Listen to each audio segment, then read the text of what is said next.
السلام عليكم، مرحبا بكم في قناة هذيك حياتي. أخيرا مواجهة ديال أنيس مع كنان، غادي نكتشفوا شنو غادي يوقع بيناتهم من بعد ما تلاقاو، وأخيرا تلاقاو مع بعضياتهم وكانوا في واحد الجو اللي هو حماسي.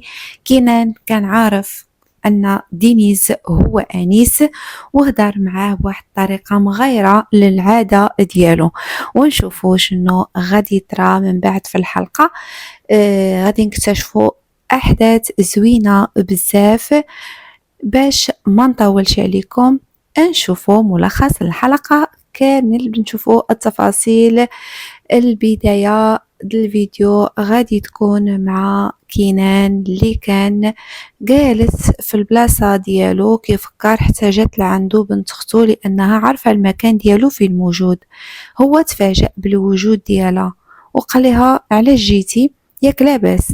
قالتلو انا جيت لعندك، بغيت نهضر معاك في الموضوع اللي كيخصني، على داكشي جيت، واحد الموضوع مهم بزاف. بدا كيقول لها شنو هو هذا الموضوع. طبعا ملي جات لعندو ماشي بوحديتها، جاب جمال، لان جمال هو كيكون مع هاد البنت هادي بنت خال كينان، ونفس الوقت جا باش يكون في جنبها ويساندها وما يخليهاش بوحدها، لان عارف ان انيس هو في علاقة معها وما يقدرش يخليها تتأذى من طرف شي واحد اخر. من بعد ما غادي نشوفوا كذلك ان هاد البنت هادي جات متحمسة وكان عندها واحد تشويق كبير باش تخلي كينان يعرف القصة اللي جات عليها. من بعد غادي تقوله راه دينيس داك الولد اللي انت ما كتعرفوش شكون هو، داك الصديق ديالي اللي كيكون معايا وكيكون في جنبي في جميع الاوقات، ما كيخلينيش بوحدي، راه هذاك هو انيس كيرمان. هو طبعا تصدم، قال لها اش كتقولي؟ كيفاش دينيس الصديق ديالك اللي كيكون معاك؟ هادشي هذا ما يمكنش يكون.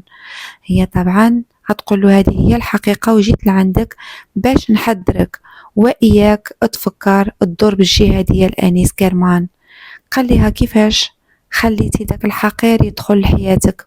هذاك جا باش يدمر لك الحياة ديالك ويدمرني حتى أنا، لأنه ما وصلش ليا، جا لعندك انت باش يوصل لك.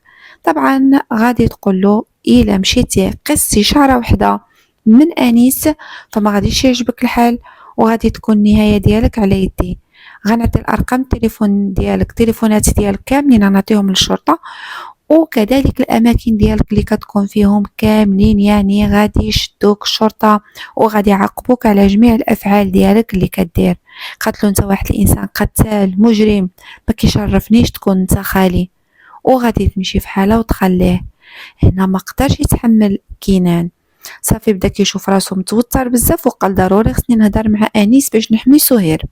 غادي يتصل به وغادي يقول له بغيت نهضر معاك انا وياك وجها لوجه، بلا اسلحه بلا والو، واش ممكن؟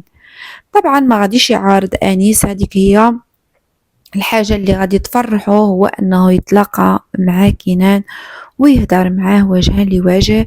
المهم هو كان باغي يشوفه، ولكن هاد المرة الحاجة اللي دارها خيبة أنيس، هو ما مشاش عند الشرطة وخبرهم بالحقيقة. هذه الحاجة اللي ما دارش، لو كانوا الشرطة جاو مع أنيس كانوا غيدوروا المكان وغادي يشدو كنان بسهولة، لكن أنيس غادي يمشي غير بوحديتو باش يعرف شنو باغي منه كنان، شنو الهدف ديالو منه، خصو يكتشف هو شنو اللي مخبيه كينان، وعاد غادي ينصب ليه فخ اللي غادي يوجدوا ليه زعما مع الوقت. بعد ما غادي نشوفوا بهار كانت في الدار، كان معهم محمود امير جالسين كياكلوا مجموعين، حتى كيسمعوا الدق في الباب. بهار ملي حلت الباب كتفاجأ بالوجود بنت اختو ديال انيس، عفوا ديال كينان جات. وملي جات قالت لبهار بغيت نهضر معاك في واحد الموضوع بيني وبينك. خرجت معها بهار للجريدة وغادي يتفاجأ بالحقيقة اللي كانت مخبياها. قالت ليها انا الصديقة ديال انيس، ولكن انتي ما كتعرفينيش شكون انا في الاصل. انا راه سهير بنت اختو ديال كنان، كنان المجرم القتال. بهار بقات مصدومة وقالت ليها سيري بحالك، ما بغيتش نشوف الوجه ديالك هنا مرة اخرى. وعرفت ان انيس كيخطط لهاد البنت هادي باش يوصل لكنان. كذلك الوصول ديال أنيس اللي غادي يجي بشكل مفاجئ، غادي يجي في داك الموتور داير الكاسك على فراسو يعني وجهو باش يشوف الأجواء شنو فيها، باش إلا شاف شي حاجة ماشي هي هاديك يرجع. هو لقى الأجواء عادية، داك الرجال ديال كينان واقفين تما على الباب كاملين بيهم. من بعد ما غادي ينزل من الموتور ديالو غادي يقول لهم راه نتوما غير كلاب ديال كينان، فاين هو كينان؟ ومن بعد غادي يبقى يهدر معاهم ويستفز فيهم وكيستفز حتى في داك الراجل اللي هو جمال، بقى كيستهزأ به. وجمال واقف ما غاديش يتسوق حتى شي واحد. غادي نشوفوه كان في داك الساعة كيشوف فيه وكيقول له زعما جمع راسك ما تبقاش تهدر بهاد الطريقة. قال لهم ما عندكم أسلحة ما والو، ياك الاتفاق ديال كينان اللي اتفقناه هو هذاك. تما يقول لهم انا جيت ما عندي سلاح ما عندي والو ها انا. تما غادي يقلبوه وغادي يشوفوا واش عنده شي حاجه، غيلقاو ما عنده حتى شي حاجه. واخيرا غادي يلتقي انيس مع كينان، غادي يقرب لعندو وغادي يقول له انا جيت لعندك بلا سلاح بلا والو، شنو خصك مني وشنو بغيتي مني؟ كينان طبعا غادي يفرح لان جا عنده انيس ما عندوش الغرض فيه هو، ولكن عنده الغرض في سهير. بغا سهير ما تأذاش من انيس، خصو يدير معاه مزيان غير على قبال سهير. اما بهار فغادي تجري على سهير تقول لها سير فحالك، ما بغيتش نشوف الوجه ديالك مره اخرى هنايا، انا ما كنحملش كينان وما كنحملكش حتى انتي، اي واحد غادي يجي من طرفه ما غاديش نحملو. بقات هكذاك هي غير كتشوف بهار مشات فحالها. وغادي نشوفو سهير حتى هي غادي تمشي. انيس غادي يقرب لعند كينان، غادي يبقى يتقرب شويه بشويه حتى غادي يوصل لعندو وغادي يقول ليه شنو بغيتي، شنو هاد السبب المفاجئ ديال الدعوه. بقى هكذاك كيقول له كينان انيس كرمان جا حتى لعندي هنايا. من بعد غادي يقول له انيس شنو بغيتي يا كينان الكسان. وبقاو بجوج بيهم هكذاك في مواجهه، طبعا كل واحد ما عارفش الثاني شنو اللي مخبي ليه. انيس غادي يعرف باللي كينان عرفو انه هو الصديق ديال سهير، وقال له انا بسبب سهير عيطت عليك هنايا.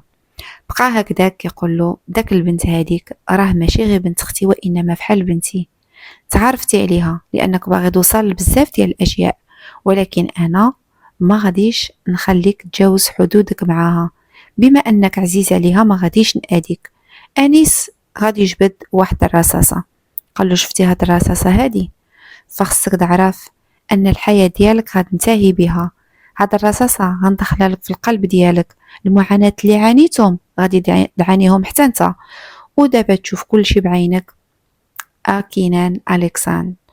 ومن بعد غادي يمشي في حاله تما انيس وغادي يخليه. انيس طبعا ملي كان غادي مشى بشويه عليه لان متوقع اي حاجه من عند كينان، يقدر يجبد السلاح ويضربه ويخليه تما ميت، يعني يقدر يقتلو في اي لحظه. ولكن كينان ما قدر يدير والو بسبب واحد ديال سهير، لانه وعده باش ما يأذيش نهائيا حياته كامله ما يأذيش الصديق ديالها انيس. وهنا غينتهي الفيديو اللي جبت لكم، نتمنى ينال الاعجاب ديالكم، ونتلاقاو فيديو جديد ان شاء الله من مسلسل هذيك حياتي. قبل عرضه على دوزيم ما تنسوش تشجيعاتكم ليا بلا جيم بلا كومونتير باش نحط لكم المزيد ان شاء الله.